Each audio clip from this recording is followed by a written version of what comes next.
설교로 오는데 박수 받는 게 참 아직 어색합니다. 말씀 보겠습니다. 사무엘하 15장입니다. 사무엘하 15장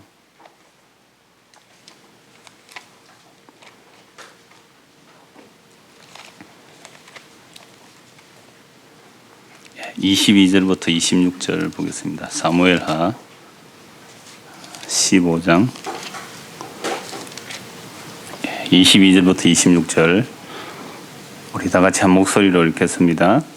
다윗이 이때에게 이르되 앞서 건너가라 하매 가드 사람 이때와 그의 수행자들과 그와 함께한 다 건너가고 온 땅 사람이 큰 소리로 울며 모든 백성이 앞서 건너가매 왕도 기드론 시내를 건너가니 건너간 모든 백성이 광야길로 향하니라. 보라, 사독과 그와 함께한 모든 레위 사람도 하나님의 언약궤를 메어다가 하나님의 궤를 내려놓고 아비아달도 올라와서 모든 백성이 성에서 나오기를 기다리도다. 왕이 사독에게 이르되 보라, 하나님의 궤를 성읍으로 도로 메어가라. 만일 내가 여호와 앞에서 은혜를 입으면 도로 나를 인도하사 내가 그 궤와 그 계신 데를 보이시리라. 그러나 그가 이와 같이 말씀하시기를 내가 너를 기뻐하지 아니한다 하시면 종이 여기 있사오니 선이 여기시는 대로 내게 행하시옵소서 하리라. 아멘. 복음 안에서 여러분을 만나게 되어서 반갑습니다. 약 한 3, 4주 전에 목사님 전화를 받고 무슨 말씀을 전할까 생각하다가 안식에 대해서 좀 나누려고 했습니다. 제가 얼마 전에 좀 오래 전입니다. 서점에 가서 목사님 책을 쭉 이렇게 사왔는데 그때 장세기가 없어서 못 샀습니다. 그래서 안식에 대한 설교를 준비하면서 목사님 장세기 설교에서 안식을 뭐라고 설교하셨을까를 제가 우리 교회 집사님 보고 장세기 그 설교지 가져오라 그랬습니다. 목사님 책 다 샀어요. 완전히 우리 교회 막 어떤 팬들이 좀 있습니다. 뭐 약간 몽땅 다 썼어요. 설교집을 그 수십만 원 되는 책을 가지고. 그래서 가져오라고 해서 제가 안식에 대한 설교와 또 안식에 들어가기 힘쓰라 그 설교 두 편을 제가 읽었습니다. 제 나름대로 안식에 대한 설교를 생각하고 준비를 쭉 하고 읽었는데 아니나 다를까 제가 할 말 다 해놨습니다. 그보다 더 깊게 훨씬 넓게. 그래서 야, 이거 포기해야 되겠다. 그리고 다시 설교를 생각한 것이 다윗에 대해서 좀 은혜를 같이 나누려고 합니다. 원래 복음을 전하지 않는 교회 설교하기 굉장히 힘이 듭니다. 가서 다 뒤집어 엎어야 되기 때문에 굉장히 힘이 드는데 이렇게 복음을 잘 전하는 교회 와서 설교하는 것도 참 힘이 들어요. 하면 다 하는 것 같아가지고 여러분 가운데는 아마 그런 분이 안 계시겠지만 저희 곳 교회 같은 경우는 그런 사람들이 있습니다. 어떤 사람이냐면 제가 부목사로 있다가 담임 목사 청빙을 받아서 13년 전에 간 곳에서 아직까지 목회를 하고 있습니다. 복음을 전하는 동료 목사들이 이렇게 말합니다. 참 능력이 좋다. 왜? 아직 안 쫓겨나고 있었으니까. 뭐 그럴 경우가 몇 번 있긴 했습니다만 그냥 버텼죠. 때로는 제가 시무사면을 그 시무투표를 제가 먼저 물었습니다. 여러분들이 원하지 않으면 제가 나가겠다고. 그럼 몇 사람 반대하더만은 그 사람도 나가고 저는 아직 남아 있습니다.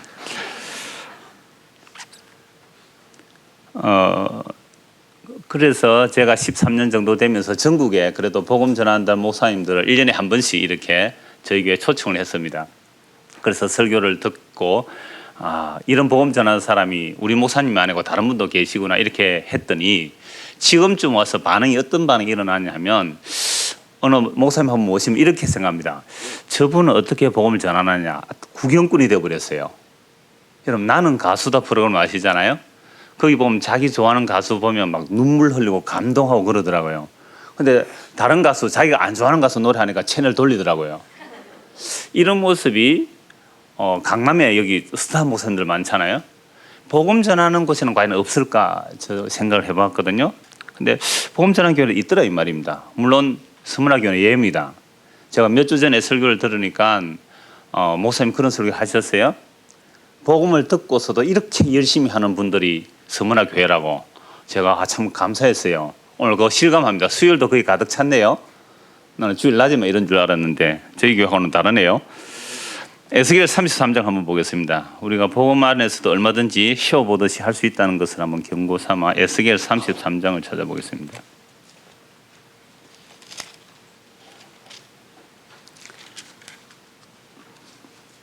30절입니다. 에스겔 33장 30절에서 33절 제가 읽어드리겠습니다.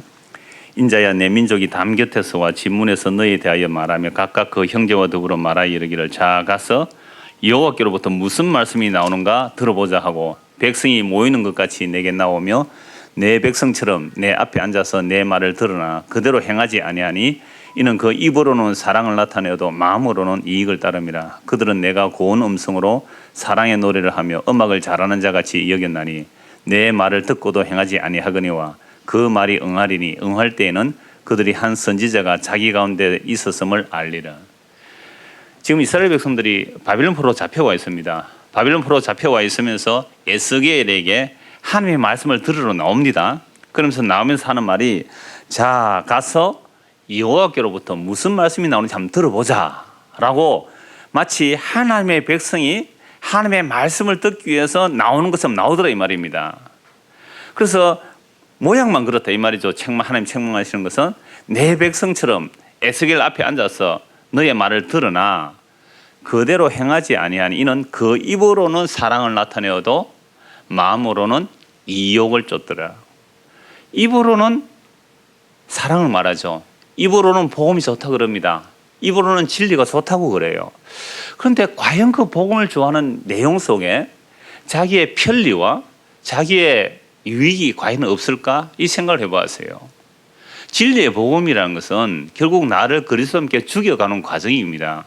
그래서 예수 그리스도 완전히 죽였을 때 하나님께서 다 이루었다. 이 죽음은 무슨 죽음이라 그러죠? 원어로 다나토스의 죽음.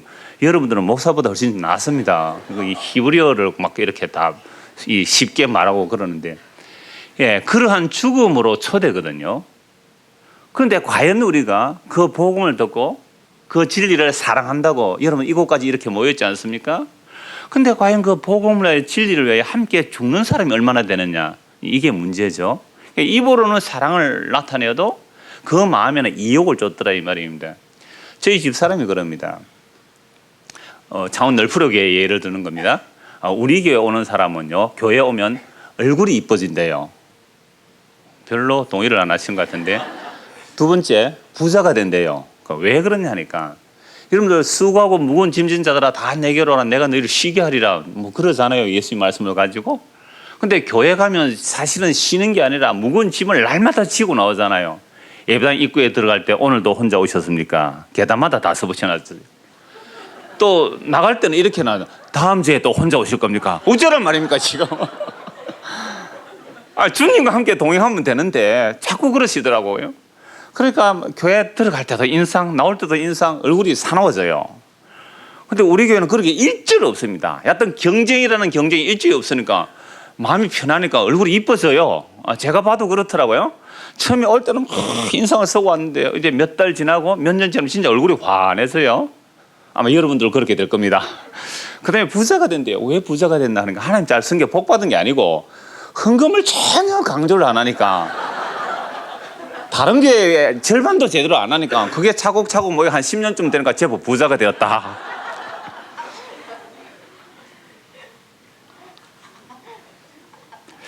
그래서 과연 이분들이 복음을 좋아해서 좋아하는 건지, 봉사 안 해도 천국 간다 그래, 헌금 안 해도 천국 간다 그래, 이게 좋아서 다니는지 아직도 저는 잘 모릅니다. 그냥 그렇게 전할 뿐입니다. 그래서 오늘날 이 강남에도 유명한 스타 설교자들이 많은데, 제가 이렇게 복음 전하는 목사님들 좀 이렇게 몇 분씩 소개해서 설교를 하게 되면 우리 교인들 보는 이렇게 자세가 이런 것 같아요. 야, 오늘은 무슨 노래를 잘하나 한번 들어보자. 오늘 어느 가수가 왔지? 오늘 어느 복음 전한 가수가 왔지? 라는 식의 모습을 지금 에스겔서 33장은 책망하고 있는 겁니다.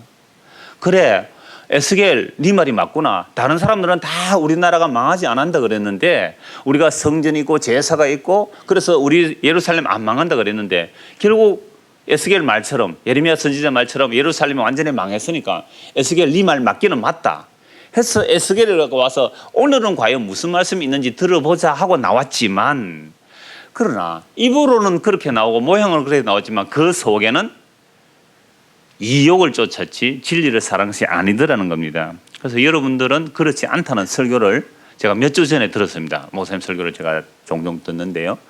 그래서 야, 참 서울 사람들은 다르구나. 창원하고 좀 다르구나. 그래서 오늘 와서 제가 확인 한번 해보는 겁니다.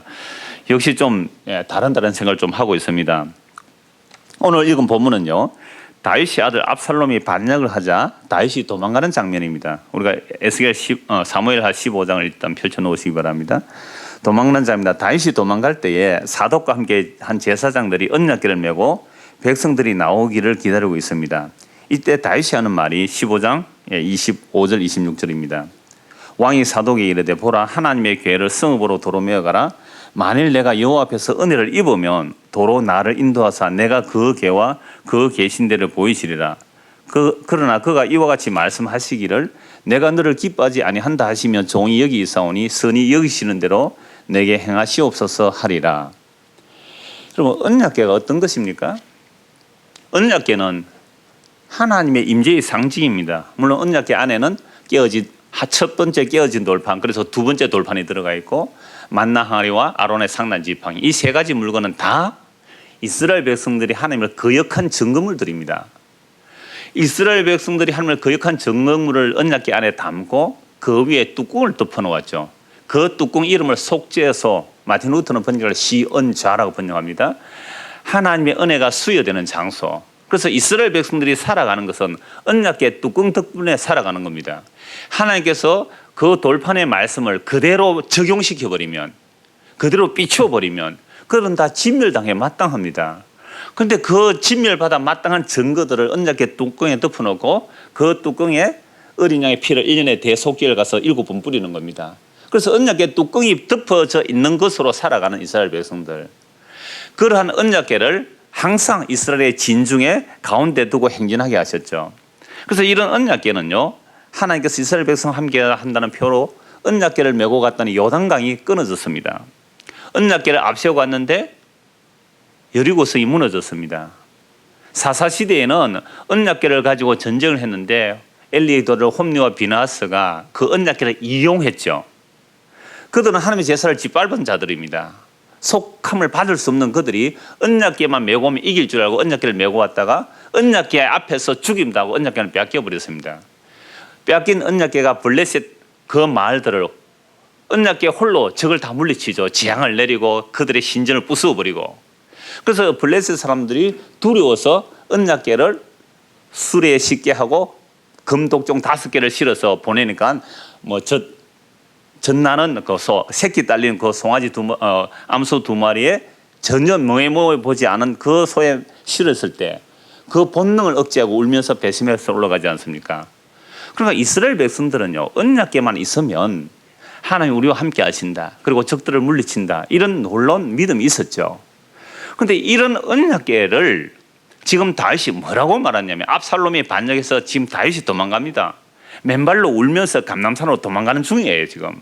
그렇게 도망갈 때에 언약궤를 맨 제사장 사독과 아비아들 그 사람들이 언약궤를 메어놓고 백성들이 빨리 나오기를 기다립니다. 그런데 다윗이 그 사독에게 하는 말이 언약궤를 메고 다시 예루살렘 성 안으로 들어가라고 말합니다. 여러분, 언약궤가 얼마나 놀라운 일입니까? 언약궤만 따라가면 비록 압살롬이 반역을 성공했을지라도 곧 민심은 다윗에게로 쏠리기 마련입니다. 그리고 우리 조선시대에 역성혁명도 일어나고 여러 가지 반역이 일어날 때 제일 중요하게 챙기는 게 뭡니까? 옥새잖아요. 그 옥새와 비교할 수 없는 것이 언약궤입니다. 언약궤가 어디에 가느냐에 따라 민심의 향방이 달라집니다. 그런데 이런 언약궤가 지금 다윗의 편을 따라 온단 말이죠. 사독이 아비아달과 함께 그 언약궤를 메고 다윗을 따라가려고 나섰습니다. 성 밖에 나왔습니다. 그때 다윗이 하는 말이 그 정말 절대절명의 순간 아닙니까? 언약궤가 어디로 가느냐에 따라 민심이 움직일 그런 시기에 다시 이렇게 말합니다. 언약궤를 다시 예루살렘 성으로 메고 가라. 그러면서 하는 말이 내가 여호와 앞에서 은혜를 입으면, 그 앞에 만일이라는 것입니다. 만일 내가 여호와 앞에서 은혜를 입으면 도로 나를 인도하사 내가 그 궤와 그 계신 데를 보이시리라. 여러분, 이게 다윗의 신앙 고백이 되는 거죠. 다윗이 하나님의 은혜를 입은 증거가 이겁니다. 하나님께서 만약에 나에게 은혜를 입히신다면 언약궤가 나를 따라오는 게 아니고 하나님의 언약이 나를 끌어와서 언약궤와 그 있는 곳을 보일 것이다. 그러나 만약에 하나님께서 나를 기뻐하지 아니하시면 나는 버림받아도 지극히 당연합니다. 이게 다윗의 고백이에요. 다윗의 일평생의 하나님의 다루심을 받은 결과가 저는 이 모습이라고 봅니다. 그래서 이 고백이 나오기까지 다윗이 어떠한 삶의 다루심을 당했는가, 하나님께서 다윗을 어떻게 다루어내셔서 이 고백이 나오도록 만드는가, 이걸 오늘 살펴보고자 합니다. 우리가 잘 아는 대로 다윗이 처음에 기름 부음 받아서 등장합니다. 다윗이 기름 부음 받아서 등장했을 때 첫 등장 장면이 사울은 천천히요, 다윗은 만만이라고 했습니다. 무엇을 물리쳤죠? 골리앗을 물리쳤습니다. 그러면 사울이 이스라엘 백성 가운데 어깨 위에 더했다. 그러니까 보통 사람은 160cm 되는 것 같으면 사울은 한 2m 되는 사람이었어요. 그 정도로 키 크고 힘 있는 멋있는 왕이었습니다. 그런데 하나님께서 다윗을 세우실 때 하나님의 마음에 합한 사람이다, 이런 말씀을 잘 아실 거예요. 다윗이 하나님의 마음에 합했다고 하니까 다윗이 어떤 본질상 뭐 선한 것이 있어서 하나님의 마음에 합한 게 아닙니다. 다윗이 원래부터 하나님을 막 사랑하고 하나님을 의지하고 그런 사람이라서 하나님 마음에 합해서 왕으로 세운 게 아니란 말이죠. 어떤 의미에서 다윗을 하나님의 마음에 합했다고 하느냐면 사울을 좋아하는 이스라엘 백성들을 고발하기에 다윗이 하나님 마음에 합한 아주 서기에 좋은 그런 모습이다, 이 말입니다. 우리가 흔히 말하는 고린도전서 1장에 세상의 미련한 자를 택하여 세상의 지혜로운 자를 부끄럽게 하고 세상에서 약한 자를 들어 강한 자를 부끄러워하는 그 방식으로 하나님의 다윗을 사용하시는 겁니다. 이것을 어떻게 알 수 있느냐 하면, 여러분 사무엘 시대에 이스라엘 백성들이 사무엘에게 왕을 요구합니다. 그때 사무엘이 참 섭섭했습니다. 내가 일평생 동안 뇌물 한 번 안 받고 이들을 잘 사사로 다스렸는데 나를 싫어하구나. 그리고 사무엘의 두 아들은 사사에 자격이 없었습니다. 백성들이 인정을 못했어요. 막 뇌물 받고 그랬거든요. 흔히 여러분들 이런 말씀 많이 들었을 거예요. 기도하는 자녀는, 그 다음에 뭡니까? 기도하는 자녀는 망하지 않는다. 그럼 사무엘만큼 기도 많이 한 사람이 어디 있습니까? 사무엘은 기도하기를 시키는 죄를 범하지 않겠다 했습니다. 그 사무엘이 왜 두 아들 망쳤을까요?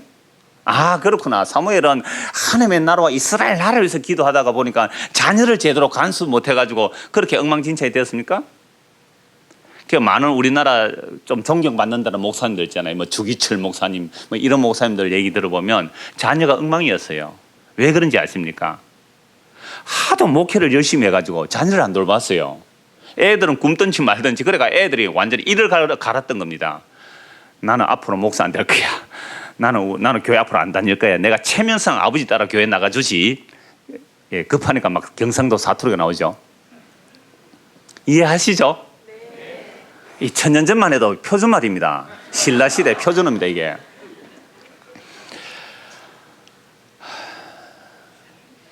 뭐라 했대죠?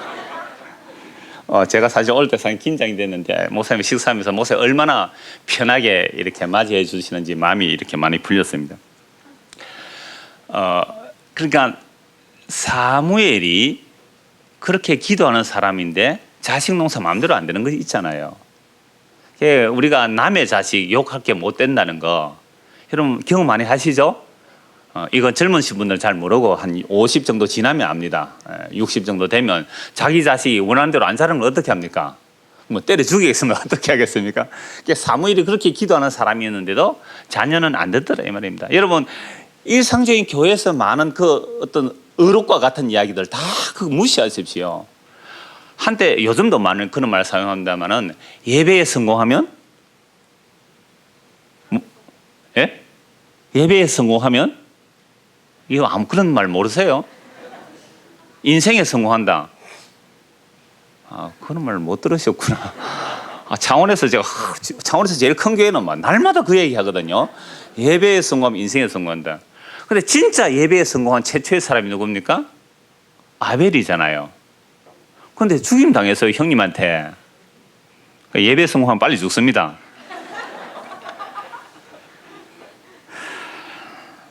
그냥 뭐 한두 군데 틀렸으면 고치려고 하겠는데 다 틀린 것을 어떻게 해야 됩니까? 그래서 사무엘에게 이스라엘 백성들이 왕을 요구했죠. 우리에게도 왕을 주십시오. 사무엘이 굉장히 섭섭했습니다. 그때 하나님께서 사무엘에게 이렇게 말씀하시죠. 사무엘아, 그들에게 왕을 허락하라. 사무엘 너를 버림이 아니라 나를 버렸다.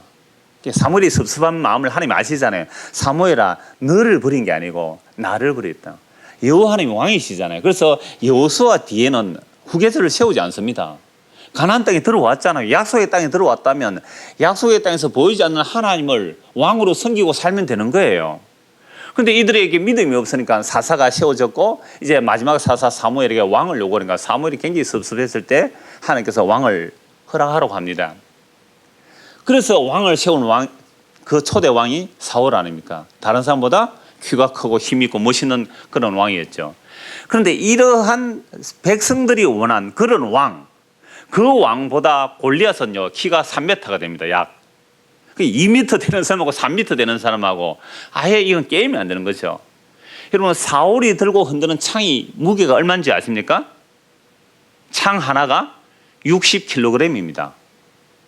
창 하나가 60kg이에요. 그런 창을 휘두르는 골리앗 앞에 사울도 벌벌 떠는 겁니다. 이때 소년 다윗이 등장합니다. 소년 다윗이 등장해서 골리앗을 물리치잖아요. 왜 하나님께서 소년 다윗을 등장시켜 골리앗을 물리치는 겁니까? 이게 하나님 앞에 합한 자예요. 그래서 너희가 원하는 왕은 힘을 원하지만 내가 원하는 왕은 그런 힘의 왕이 아니라는 겁니다. 그래서 시편 8편에는 여호와의 전쟁은 젖먹이와 어린아이로 전쟁시키거든요. 그러나 말과 병거의 숫자가 수함이 아니라 이 말입니다. 오늘날 이 땅의 교회들을 보면 힘을 추구하는데요. 교회는 힘을 추구하는 것이 아니라 힘을 빼야 되는 것입니다. 그러함에도 이스라엘 백성들이 이런 왕을 원했기 때문에 하나님의 마음에 합한 소년 다윗을 기름 부어 왕으로 세웠습니다. 그래서 첫 등장부터 다윗은 영웅으로 등장합니다.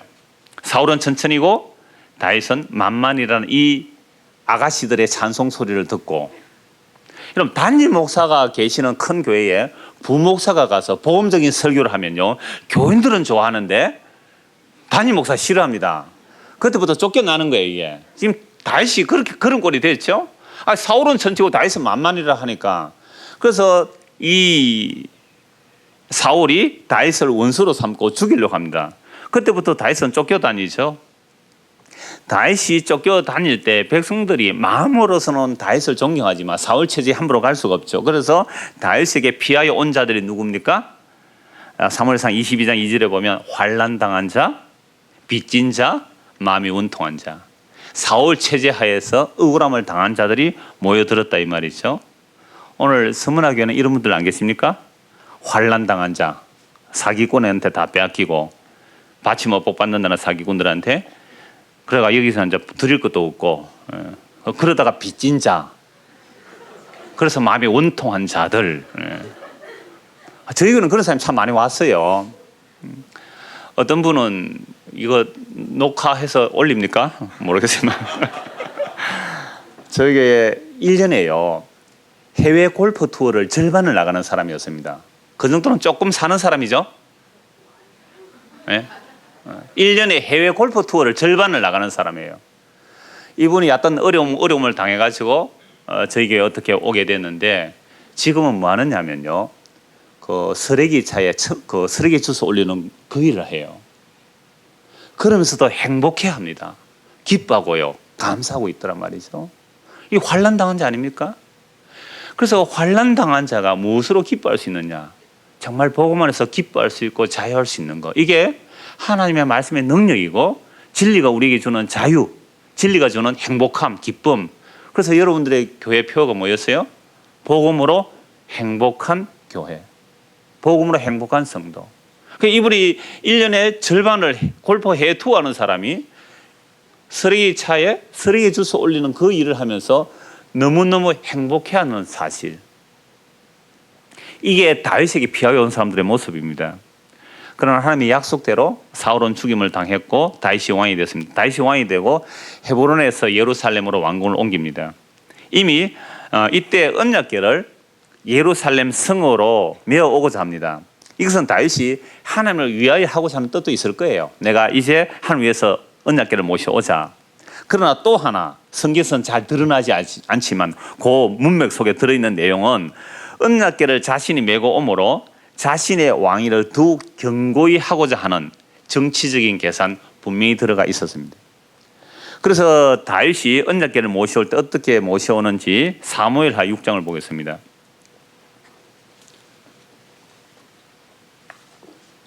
예, 1절에서 3절, 우리 사무엘하 6장 1절에서 3절 우리 같이 한번 읽겠습니다. 다윗이 이스라엘에서 뽑은 무리 3만 명을 다시 모으고 다윗이 일어나 자기와 함께 있는 모든 사람과 더불어 바알레 유다로 가서 거기서 하나님의 궤를 메어 오려 하니 그 궤는 그룹들 사이에 자정하신 만군의 여호와의 이름으로 불리는 것이라. 그들이 하나님의 궤를 새 수레에 싣고 산에 있는 아비나답의 집에서 나오는데 아비나답의 아들 우사와 아요가 그 새 수레를 모으니라. 여러분, 다윗이 이제 이스라엘 전체 왕이 되었습니다. 사울은 죽고 왕궁이 시온성 예루살렘 성으로 정하였고 그곳에 하나님의 언약궤를 메어 오려고 합니다. 겉으로 볼 때는 야, 다윗이 이제 왕이 되었으니까 하나님의 언약궤를 잘 모셔와서 하나님을 잘 섬기려고 하구나 이런 뜻으로 보일 수도 있어요. 자, 그런데 다윗이 언약궤를 모아올 때 사건이 일어났습니다. 무슨 사건이 일어났는지 잘 아시죠? 베레스 우사 사건. 언약궤를 수레에 싣고 오는데 나곤의 타작마다에서 소들이 갑자기 뛰는 겁니다. 그래서 우사와 아효가 그 언약궤를 보관하고 있던 사람인데 언약궤가 뛰니까 소가 뛰니까 언약궤가 떨어지려고 할 때 우사가 언약궤 잡는 게 당연하죠. 언약궤를 잡는 순간 우사가 적석에서 죽임당합니다. 베레스 우사, 하나님께서 우사를 치셨다. 그때 다윗이 두려워하고 분노합니다. 두려워하는 건 이해가 되잖아요. 와, 하나님 언약궤 잘못 건드렸다는 죽임당하겠구나. 분노는 왜 했을까요? 분노한 이유는 뭘까요? 내가 하나님의 언약궤를 모셔가려고 했는데 왜 하나님이 거절하느냐? 화가 난 거예요. 이건 가인과 같은 정신입니다. 여러분, 가인과 아벨 하나님께서 제사를 받아줄 의무가 없습니다. 다 이미 범죄한 인간들이기 때문에 사람의 손의 것을 하나님이 받으실 이유가 없어요. 하나님께서 받아주셨다는 것은 하나님이 용납하신 거예요. 하나님이 긍휼을 베풀어 주셔서 받아주신 거예요. 그러니까 받아들여짐이 구원이고 기쁨입니다. 아벨을 받아주셨고 가인을 받지 않으셨죠. 물론 디브리스 이걸 믿음으로 설명을 합니다만은 그때 가인이 분노합니다. 내가 장남인데 왜 내 것은 안 받고 동생 것을 받느냐고 분노해서 가인 아벨을 쳐 죽이죠. 그러니까 다윗의 분노 가운데 이게 들어있었을 거예요. 아니, 내가 하나님 언약궤를 모셔와서 저 천막에 밖에 있는 것보다는 내가 왕이 되었으니까 나를 목동에서 왕으로 삼아주신 하나님, 그 언약궤를 내가 예루살렘 성 안에 잘 모시려고 하는데 왜 하나님이 거절하느냐 해서 분노가 일어났을 거예요. 그래서 그 언약궤를 어디 갖다 맡겨버립니까? 가드 사람 오벳 에돔 집에 맡겨버립니다. 여러분, 이스라엘 백성에게 맡긴 것도 아니에요. 가드 사람은 블레셋 사람입니다. 블레셋 사람이 이스라엘로 기화한 사람일 수 있죠. 그 사람 집에 맡겨버립니다. 그럼 이 오벳에돔을 얼떨결에 왕의 명령을 받을 수밖에 없어요. 잘못 받으면 어떻게 되죠? 죽임 당할 수 있는 겁니다. 그래도 왕의 명령을 받았단 말이에요. 그러니까 다윗이 그 이방 사람 너가 죽든지 말든지 그냥 맡겨놓고 가버린 거죠.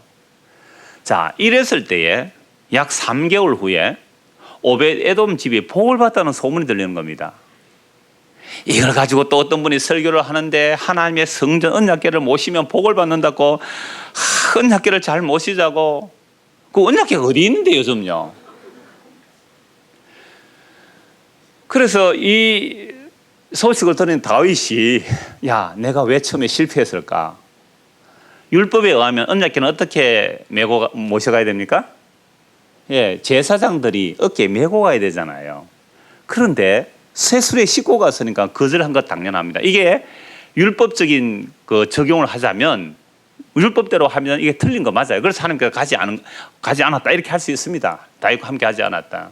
그래서 두 번째는 레위인들이 언약궤를 메고 가니까 언약궤가 다윗과 함께 갔죠. 그런데 저는 다르게 좀 봅니다. 그게 물론 표면적인 이유지만 더 심층적으로 다윗이 왜 하나님의 언약궤가 왜 다윗과 함께 가지 않았냐면 1절입니다. 6장 1절 보십시오. 다윗이 이스라엘에서 뽑은 무리 3만 명을 다시 모으고, 이 뽑은 무리를 전에 성경은 정병이라고 합니다. 정예 병사 3만 명입니다. 여러분 정예 병사 3만 명 호위해서 언약궤를 모셔갑니다. 장관 아니겠어요? 여러분 3만 명 쫙 도열시키고 그 언약궤를 수레에 싣고 그 누가 지휘합니까? 다윗이 지휘하죠. 포옹 나겠죠? 이야, 목회를 하면 그 정도 해야 안 되겠습니까? 3만 명이 쫙 기립하고 있고 담임 목사가 제일 나중에 쫙 등장해서 앞으로 하면 언약궤가 쫙 따라오는, 얼마나 멋있겠습니까? 여러분 30명 목회하는 거하고 3만 명 목회하는 거하고 비교가 안 되는 겁니다. 제 주변에 저는 다 몰라요. 누가 보면 다 모르는데 제가 아는 분은 대한민국에서 한 열 몇 명 정도 돼요. 그분들을 이렇게 모셔서 설교를 제가 초청해서 설교를 하게 했는데 저는 한 번도 못 갔어요. 초청은 했는데 설교하러 못 갔단 말이에요.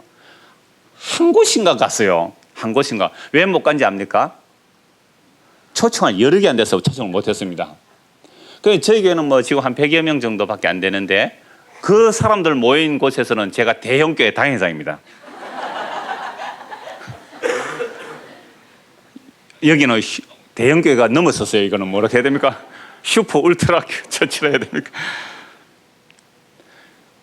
저는 더 큰 원인을 여기서 봅니다. 다윗이 3만 명의 정예 병사를 가지고 언약궤를 모셔가며 포옹은 누가 나죠? 다윗이 나는 겁니다. 하나님이 다윗의 호의를 받아가는 이런 꼴 하나님이 원치 않는 거예요. 나 그런 다윗 너하고 가기 싫다. 그래서 두 번째 언약궤에 메고 갈 때에 그때는 3만 명을 동원하지 않았습니다. 그래서 두 번째 언약궤를 메고 갈 때는 3만 명 동원했다는 말이 전혀 없어요. 그래서 이 언약궤를 메고 왔을 때 제사장들이 그 6걸음 때 다윗은 너무 기뻐서 제사를 드리고 얼마나 기뻐서 춤을 췄는지 속옷이 다 드러날 정도로 덩실덩실 춤을 추었습니다. 이렇게 춤을 추면서 다윗성으로 언약궤를 메고 왔습니다. 이때 이 다윗의 기쁨을 이해하지 못한 한 여인이 있었습니다. 그 여인 이름이 뭐죠? 미갈입니다. 이 미갈이 다윗을 보고 이렇게 말하죠. 다윗이 언약궤를 모셔놓고 잔치를 하고 백성들에게 축복하고 다 보내고 자기 집을 축복하려고 하니까 미갈이 하는 말이 무슨 말을 하느냐면 이렇게 말합니다. 20절입니다. 사무엘하 6장 20절. 다윗이 자기의 가족에게 축복하러 돌아오며 사울의 딸 미갈이 나와서 다윗을 맞으며 이르되 이스라엘 왕이 오늘 어떻게 영화로우신지 방탕한 자가 염치 없이 자기의 몸을 드러내는 것처럼 오늘 그의 신복의 계집 중의 눈앞에서 몸을 드러내셨도다 하니 다윗이 미갈에 이르되 이는 여호와 앞에서 한 것이니라. 그가 내 아버지와 그의 온 집을 버리시고 나를 택하사 나를 여호와의 백성 이스라엘의 주권자로 삼으셨으니 내가 여호와 앞에서 뛰놀리라. 이 예배거든요. 하나님 앞에 뛰노는 거예요. 정말 기뻐서 내가 하나님을 모셔가는 게 아니고 하나님이 나를 보호해 줘야 되구나. 내가 하나님을 호위하는 게 아니고 하나님이 나를 호위해 주셔야 되구나. 이걸 발견한 거예요. 베레스 우사 사건으로 인하여. 굉장히 중요한 내용입니다. 여러분 사람들이요 하나님을 섬길 때 내가 하나님을 잘 섬겨서 복을 받으려고 하는 겁니다. 이거 전부 우상 종교예요. 이 복음 아니에요. 사람이 하나님을 섬겨서 복을 받고자 하는 것 자체가 그 마음속에 우상 숭배다 이 말입니다. 다시 베레스 우사 사건을 통해 이걸 조금 깨달은 거예요. 내가 하나님을 위해서 하는 일이 아니고 하나님이 나를 보호해 주셔야 하구나. 이걸 알고 너무너무 기쁜 거예요. 그래서 춤을 췄는데 이걸 누가 이해를 못해요? 미갈이 이해를 못한 겁니다. 그래서 아이고 왕이 채심머리 없이 그 계집종들 앞에서 속옷이 보이도록 춤을 추느냐고. 그때 다윗이 하는 말이 내가 그보다 더 천해질지라도 오히려 그들은 나는 칭찬을 받을 것이다 라고 말했습니다. 그런데 이 미갈이요 이 사건으로 인하여 23절 보십시오. 그러므로 사울의 딸 미갈이 죽는 날까지 그에게 자식이 없습니다. 원래 아이를 못 낳는 여자가 아이 못 낳는 것 같으면 저주가 아니죠. 그런데 이 미갈이 아이를 잘 낳는 여자였습니다. 사울이 다윗을 죽이려고 했을 때 다윗이 아주 몇 년 동안 도망 다녔잖아요. 그렇게 도망 다닐 때에 그 사울이 그의 딸 미갈을 다른 사람에게 다시 시집 보내버렸습니다. 물론 다윗은 쫓겨다니면서 아비가일과 결혼을 합니다. 결혼하고 바로 다음 구절에 이 사울이 괘씸해서 그랬을 수도 있어요. 아니 내 딸을 버려두고 다른 여자에게 시집 가다니 아비가일과 결혼한 거 아시잖아요. 쫓겨 다닐 때에. 그래서 그걸 그 바로 다음 절에 사울이 그의 딸을 미갈을 갈림에 사는 라이스의 아들 발디에게 주었더라. 발디엘이라고도 하고 발디라고도 합니다. 자, 그런데 다윗이 나중에 왕이 되고 나서 이스라엘 전체 왕이 되었죠. 그때 사울의 장군이었던 아브넬이 다윗에게 투항해 옵니다. 이때 다윗이 하는 말이 네가 나에게 투항해 오려면 나의 아들 미갈을 데리고 오너라. 그것은 내가 블레셋 사람 양피를 주고 산 나의 아내다. 데리고 오라고 합니다. 그래서 이 아브넬이 발디엘의 아내가 되어 있죠. 지금 미갈을. 그 미갈을 데려오는데 이 발디엘이요 미갈을 굉장히 사랑했어요. 그래서 막 울면서 따라오니까 경상도 말로 했으면 네 따라오면 죽인다. 그래서 할 수 없이 발디엘이 뭐 장군을 거의 할 수 있습니까? 그렇게 갔단 말이죠. 성경에는 나오지 않지만 이 발디엘과 미갈 사이에 아이가 있었다. 이게 요세푸스의 그 유대 고대사를 보면 나오는 내용입니다. 성경에 없는 내용, 충분히 가능성이 있잖아요. 몇 년 동안 같이 살았는데 애 없었겠어요? 아이를 잘 낳은 여자란 말이죠. 그런데 다윗이 기뻐한 그 기쁨을 이해하지 못하고 조롱했을 때 이게 저주였어요. 아이를 못 낳는 여자가 되었다. 여러분, 왕비가 아이를 못 놓으면 그건 왕비의 지위가 급격히 떨어지는 거 아닙니까? 자, 이렇게 해서 다윗이 내가 하나님을 위해서 하는 것이 아니라 하나님이 나를 보호해 줘야 된다는 사실 하나를 겨우 알게 되는 거죠. 그렇다고 해서 오늘 우리가 읽었던 본문 언약궤가 나를 오게 하시면 내가 하나님 언약궤를 볼 것이고 그렇게 안 하면 나는 버림받아도 마땅하다. 이 법이 아직 안 나옵니다. 아직도 큰 사건 2개가 더 있습니다. 여러분 잘 아시는 예예요. 큰 사건 첫째가 뭐냐면 다윗이 이제 왕이 되었고 자기는 백향목 궁에 거합니다. 그런데 하나님의 언약궤는 초라한 텐트 속에 있는 것이죠. 그래서 내가 하나님의 은혜를 이렇게 입었는데 내가 하나님을 위해서 집을 지어 드려야지. 이 사건은 죄 지은 사건 아니잖아요. 그런데 왜 이 사건을 통해서 또 다윗이 하나님의 은혜를 제대로 알아가게 되는가 쭉 제가 말씀드리려고 합니다. 그 내용이 사무엘하 7장입니다. 여호와께서 주위의 모든 원수를 무찌르사 왕으로 궁에 평안히 살게 하신 때에 왕이 선지자 나단에 이르기되 볼지어다 나는 백향목 궁에 거하거늘 하나님의 계는 휘장 가운데 있도다. 나단이 왕께 이르되 여호와께서 왕과 함께 계시니 마음에 있는 모든 것을 행하소서 하니라. 이 나단 선지자도 다윗이 이런 생각을 가지는 것이 참 기특해 보였죠. 그래, 목동이었다가 왕이 되었다면 하나님의 은혜에 보답하는 게 인지상정 아니겠느냐. 그래 나단도 하나님께 물어보지도 않았어요. 다윗 왕이시여 당신 마음에 있는 대로 하십시오. 그거 하나님 기뻐하실 겁니다 하고 돌아갔는데 바로 그날 밤에 하나님의 신탁이 나단에게 떨어졌습니다. 나단아, 다윗에 가서 말해라. 뭘 말할까요? 내가 언제 너희들 보고 집 지어달라고 했느냐. 내가 출애굽해서 광야를 다닐 때 이 텐트 전 텐트 속으로 다녔다. 내가 언제 너희들 보고 어느 지파에게 내가 너희들 보고 집 지어달라고 한 적이 있느냐. 아니야. 오히려 내가 다윗을 위해서 집을 지어주겠다라고 합니다. 그게 사무엘하 7장 1절부터 쭉 나눈 말씀이죠. 그래서 다윗 언약의 핵심이 이거예요. 사무엘하 7장입니다. 내가 너를 위해서 집을 지어주겠다. 하나님께서 다윗을 위해서 집을 지어주겠다는 것은 그 다윗의 왕위가 영원하도록 만들어주겠다고 말씀하셨습니다. 자, 이 언약을 받은 다윗이 또 크게 하나님의 은혜를 깨닫죠. 내가 하나님 위해서 집을 더 지어드리는 게 아니고 하나님이 나를 위해서 집을 지어주구나. 이걸 알고 기도하는 내용이요. 7장 18절부터 29절까지 전체의 내용입니다. 제가 쭉 한번 읽어보겠습니다. 하나님께서 다윗을 위해서 집을 지어주겠다 했을 때에 다윗이 기도하는 내용 18절입니다. 다윗 왕이 여호와 앞에 들어가 앉아서 이르되 주 여호와여 나는 누구이며 내 집은 무엇이기에 나를 여기까지 이르게 하셨나이까. 흔히 목동에서 왕이 되었다면 하나님의 은혜에 감사해서 하나님께서 집을 지어드리겠다. 기특한 마음이다. 이렇게 전개되어야 되잖아요. 그런데 하나님은 그렇게 말씀 안 하십니다. 그래서 다윗에게 언약을 할 때 내가 너를 위해서 집을 지어주겠다 했을 때 다윗이 이 기도를 하는 겁니다. 주 여호와여 주께서 이것을 오히려 적게 여기시고 또 종의 집에 있을 먼 장래 일까지도 말씀하셨나이다. 주 여호와여 이것이 사람의 법이니이다. 주 여호와는 주의 종을 아시오니 다윗이 주께 무슨 말씀을 하오리까?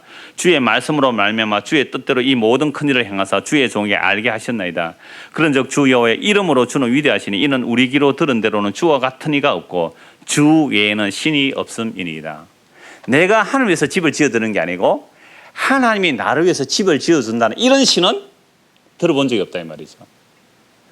여러분, 종교라는 게 그렇잖아요. 내가 신에게 정성 바쳐서 복 받자는 건 이야기 아닙니까? 제가 어릴 때에 연을 만들어서 날려보았습니다. 제가 만드는 연은 가오리 연이에요. 직접 만들어서 막 겨울에 이렇게 날리고 그랬는데, 근데 동네에서 정말로 손재주가 좋은 사람은요, 방패연을 만듭니다. 방패연은 정말 정교하거든요. 그 정교한 방패연을 만든 방패연은 꼬리가 필요 없습니다. 딱 직사각형인데 이 방패연을 날리면요, 가오리연은 별로 재주를 부릴 수가 없습니다. 이 방패연을 만들면 굉장히 재주를 부릴 수가 있는데요, 높였다 낮췄다 왼쪽으로 오른쪽으로 심지어 방패연을 회전을 시킵니다. 아주 기가 찬 재주를 부린단 말이죠. 그러니까 방패연이 그렇게 마구 움직일 때 그걸 누가 조정합니까?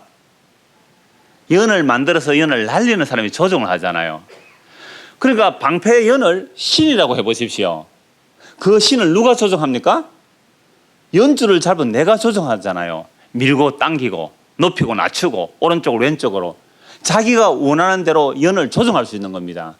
모든 종교는 나의 정성으로 신을 조정하고자 하는 겁니다.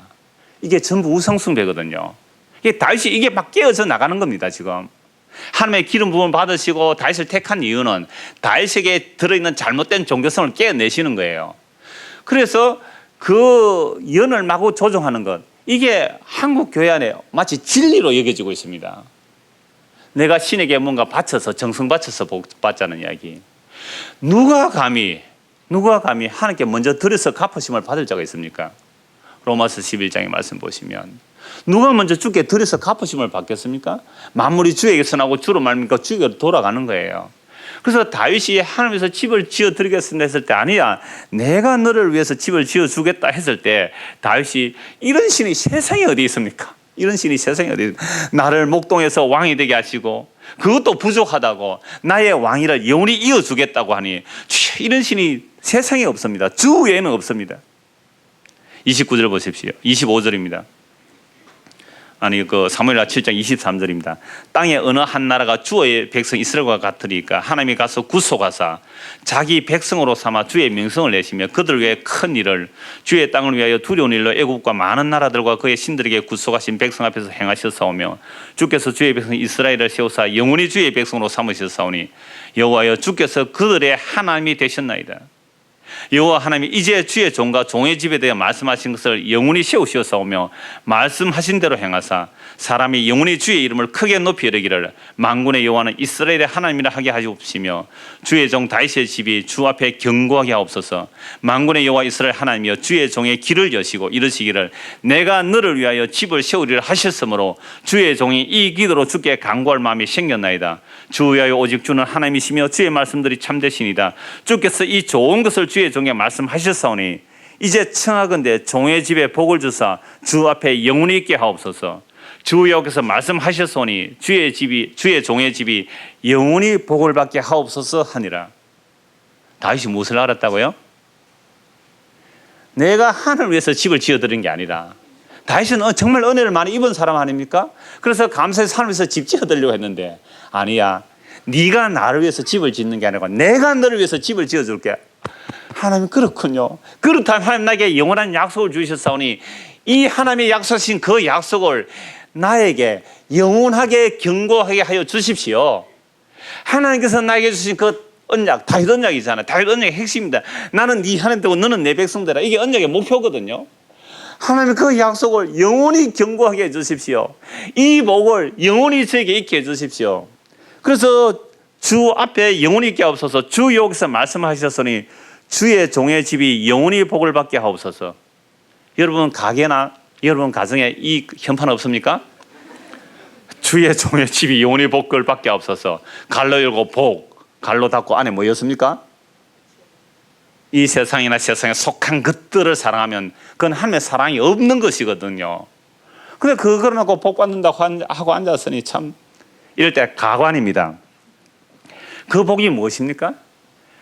나로 하여금 하나님 앞에 영원히 거할 수 있도록, 나로 하여금 하나님 앞에서 영원히 살 수 있도록 해주신 거, 이게 다윗이 받은 복 아닙니까? 이 복을 처음에는 자기가 하나님 위해서 정병 3만 명 동원하다가 깨지고 나서 알고, 두 번째는 내가 하나님 은혜 감사해서 하나님 위해서 성전 지어드리겠습니다 하다가 그것 때문에 또 깨지고 또 아는 거예요. 그런데요, 오늘 저는 합동처 목사입니다만은 이 강남에 합동처 어떤 교회가 수천억을 들어서 어마어마한 성전을 짓고 있습니다. 저 예배당 짓는다 하면 이해할 수 있어요. 뭐 사람 많고 어쩌겠습니까? 사람 많고 모일 데는 없고 지을 수 있어요. 예배당 지을 수 있습니다. 땅 사서 지을 수 있잖아요. 근데 이걸 성전 건축한다고 광고를 했습니다. 성전 건축 헌금을 했습니다. 여러분, 오늘 시대의 성전이 뭡니까? 아무도 모르시는 모양이네요. 너무 쉬워서 답을 안 하시구나. 고린도전서 3장 16절, 너희 몸이 하나님 성전이라고 그래요. 예수님의 피로 값주고 산 자기 백성이 성전이잖아요. 건물 성전이 없는 시대입니다. 그런데 하나님의 자기 피로 값주고 막 성전을 만들고 계시는데, 지금 예수님께서 그 피로 자기 성전을, 예수님이 버린 모퉁이들의 버린 돌이 되어서 새로이 하나님의 거하실 집을 막 만들고 계시는데, 그 성전 무시하고, 보이지 않는 하나님의 성전 무시하고, 하나님의 피로 값주고 산 성전 무시하고, 자기들의 힘과 땀으로 만들어낼 수 있는 성전 지어서 하나님께 영광 돌리자고 하는 거예요. 이게 우상 숭배가 아니고 뭡니까? 그리고 나중에 하나님 나라 가서 내가요 한국에서 제일 큰 성전 지었습니다. 천국 못 갑니다. 너는 다른 성전을 붙들고 있었구나. 얼마든지 일할 수 있습니다.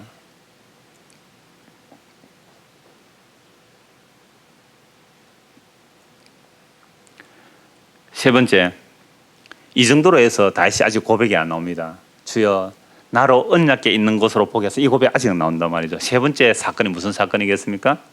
여러분 잘 아는 사건, 간음하고 살인하는 사건. 너무 잘 아시잖아요. 이것은 다윗이 간음하고 살인, 다윗이 왕이 되어서 이제 거의 다 정복했습니다.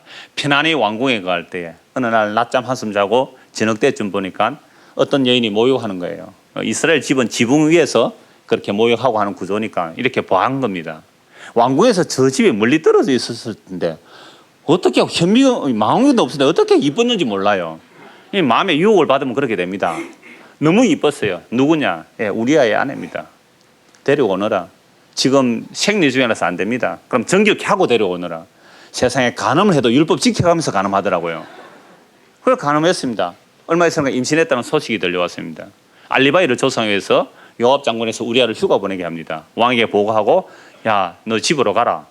그런데 이 우리아가 자기 아내에게로 가지 않습니다. 여러분, 휴가 나오면 어디부터 빨리 가야 됩니까? 자기 집에, 그것도 이쁜 아내에게 달려가야 되잖아요. 안 가고 왕궁 마사에 자버립니다. 아침에 왕이 곤란하게 됐어요. 그 다음날 부릅니다. 불러가지고 뭐라고 말하냐면, 왜 네가 너희 집에 안 들어갔느냐 했을 때요, 이 우리아가 하는 말이요, 뭐라고 말하냐면, 참 놀라운 고백을 하는데, 하나님의 언약궤 이야기를 합니다.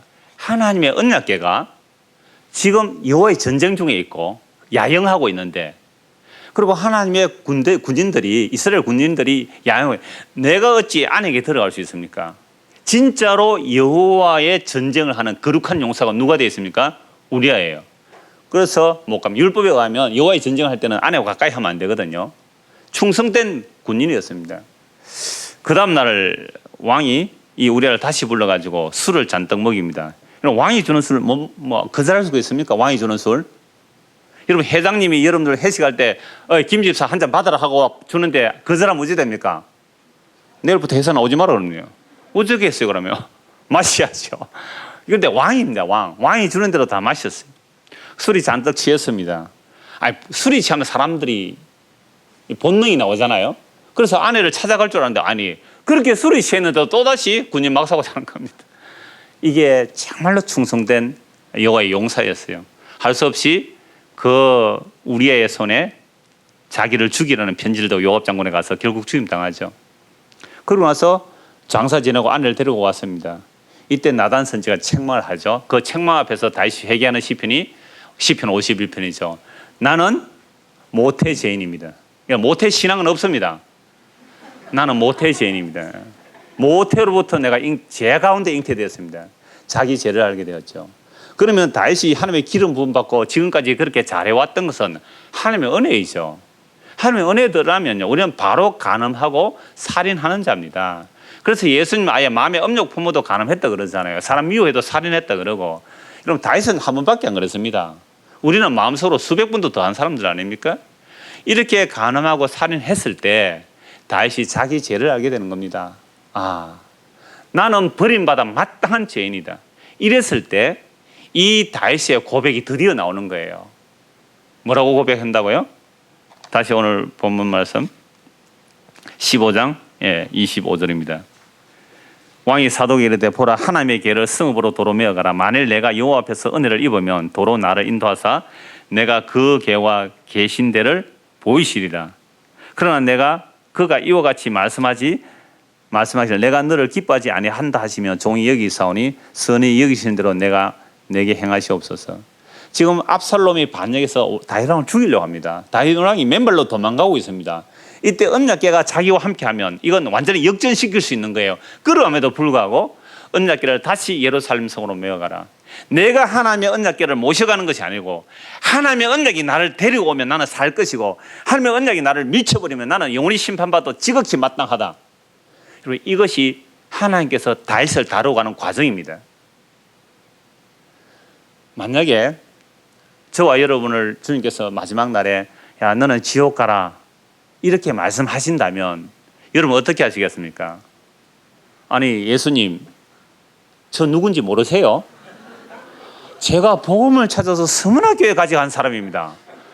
그리고 서문화교회에서도 제가 왕열심을 했습니다. 전북 임실에서 여기까지 왔습니다. 임실댁이 제일 조금 압니다. 지금 저녁에 지금 햄버거 가게 해야 되는데 그 문 닫아놓고 오신 분이 계신단 말이에요. 저도 아시는 분이 몇 사람 있어요. 예? 난 모르겠어요. 이러는 사람 못 들어갑니다. 미안하지만. 너 지옥 가? 지극히 당연합니다. 이게 다윗의 고백이에요. 인천에 계시는 분 오늘 오셨는지 모르겠어요. 이분이 김승우 목사님 설교를 듣고 아들로 죽고 아들로 살기 그 설교를 듣고 저한테 전화가 왔어요. 목사님이 죽는다는 말이 무슨 뜻입니까? 오늘 제 이야기가 그 답이에요. 하나님이 다윗을 기름 부어 세우셔서 죽는 것이 무엇인지를 보여주는 겁니다. 왕으로서 높여놓고 뭐 하시는 거예요? 완전히 바닥까지 내려 꽂아버리는 거. 그걸 다윗을 죽이는 거라 이 말입니다. 그래서 다윗이 죽는다는 말은 무엇냐면 내가 하나님 앞에서 내 의가 하나도 없습니다. 하나님이 처분대로 맡깁니다. I'm nothing이에요. 나 아무것도 아닙니다. 아무것도 아닌 정도가 아니라 나는 죄인입니다. 이거 발견한 것, 이게 다윗의 복이에요. 그래서 다윗이 희한하게 우리 교회는 이 정도 되면 아멘 한 번씩 나오는데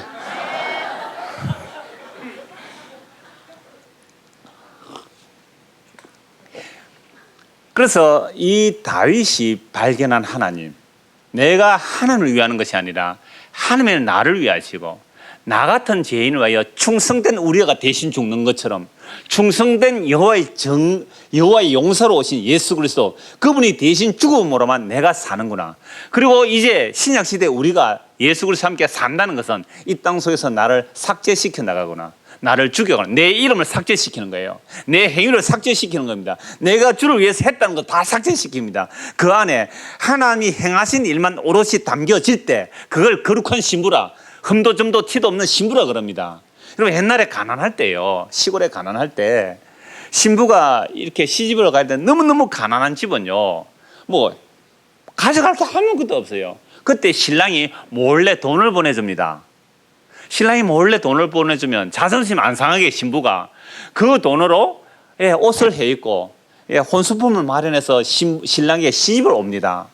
그러면 이 신부는 무슨 마음으로 신랑에게 오면 됩니까? 내가 당신에게 시집 올 수 있었던 것은 당신이 준 모든 것으로 나는 머리끝부터 단장했습니다. 나는 내가 입고 있었던 것은 큰 누더기밖에 없었습니다. 근데 당신이 나에게 보내준 그것으로 내가 단장하고 왔습니다 할 때 그 신랑은 그 신부를 뭐라고 말할까요? 너는 나의 거룩한 신부요, 점도 흠도 티도 없는 신부다. 그게 하나님 나라 들어오는 백성들의 모습이잖아요. 그래서 이 다윗이 그 하나님의 뜻을 알게 하시기 위하여 하나님께서는 다윗을 높이시고 낮추셔서 결국은 무슨 고백이 나오게 합니까? 내가 하나님을 위해서 하는 일이 아니라 하나님이 나를 위해서 일해 주셔야 합니다. 이 고백이 나오더라 이 말이죠. 그래서 이 다윗의 왕위는요 사실 끊어지죠. 다윗의 왕위는요 바벨론에서 끊어집니다. 그러면 하나님께서 다윗에게 너의 왕위를 영원히 견고하게 해주겠다는 하나님의 약속이 어떻게 됩니까? 하나님의 약속은 전혀 파기되지 않습니다. 언약은 하나님이 신실하셔서 반드시 이루어내시는데 누가복음 1장을 보겠습니다. 누가복음 1장 30절입니다.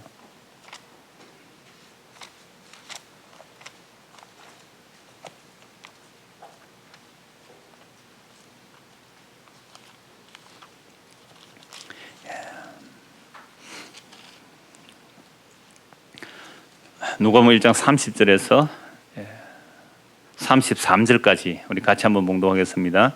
천사가 이르되 마리아여 무서워하지 말라. 내가 하나님께 은혜를 입었느니라. 보라 내가 잉태하여 아들을 낳으리니 그 이름을 예수라 하라.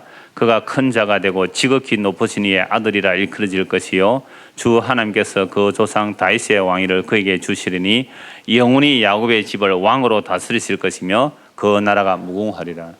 다윗에게 언약한 다윗이 영원한 왕위를 이어주겠다는 것은 예수 그리스도가 야곱의 집에 영원한 왕으로 다스리면 되는 겁니다. 이게 하나님의 약속이 다 이루어진 것입니다. 그래서 다윗이 이 하나님의 은혜, 이 하나님의 용서를 알고 나서 다윗이 고백하는 바 그 고백이 로마서에 나오는 말씀이잖아요. 로마서 4장에서 다윗이 말한 바 일한 것이 없이 하나님 앞에 의롭다함을 받는 자의 복에 대하여 그 죄가 사함을 받고 그 허물이 가리움을 받는 자는 복이 있도다. 다윗이 발견한 복이 이 복이다 이 말이죠. 그래서 스데반 집사는요 성전에 사람의 손으로 지은 성전에 하나님이 계시지 않는 그 말 하다가 돌 맞아 죽지 않습니까? 바울 사도는 그리스 아테네 가서 전도하면서 수많은 신전들을 보면서 천지를 지으신 하나님은 사람의 손으로 지은 전에 계시지 아니하고 뭔가 부족한 것처럼 사람의 손으로 성령을 받지 아니하고 오히려 만물과 생명과 호흡을 친히 주시는 분이라고 말씀합니다.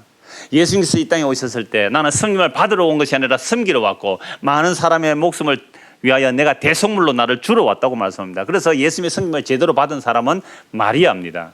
마르다가 아니었습니다. 마리아는 예수님의 그 진리의 생명을 그대로 받아 먹고 있는 겁니다. 그게 예수님을 섬기는 자리였습니다. 이사야 66장에 보면 여호와께서 사람들이 이렇게 말합니다.